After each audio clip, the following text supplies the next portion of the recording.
I know someone who has an Australian Shepherd, and the Australian Shepherd they take to work, and they work in an office retail space, and the dog is very friendly, probably overly friendly, jumping up and down a bit too much, a little bit too energetic.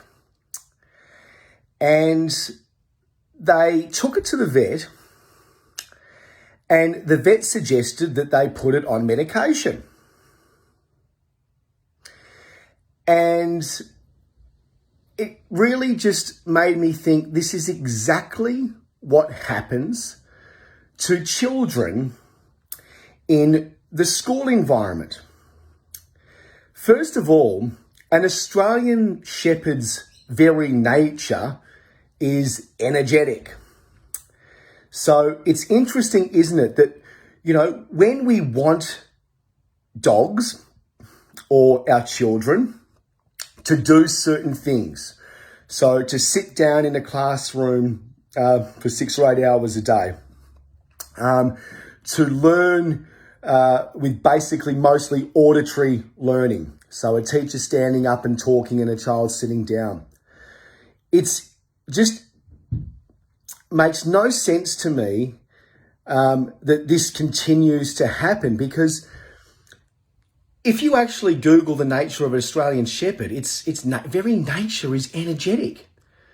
So if you wanted a dog to sit down in an office all day and not do much, well, you would choose a dog that suits that environment.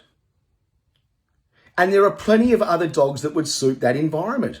A Great Dane, for example. They're a big dog that just likes to sit inside and not do much.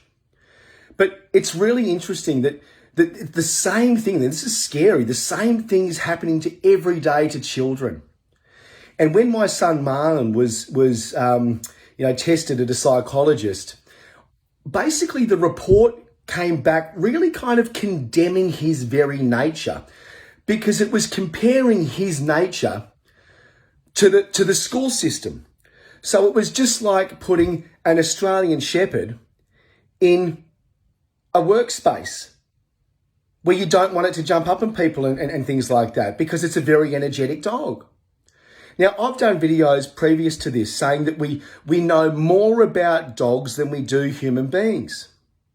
And this example, just further proves that.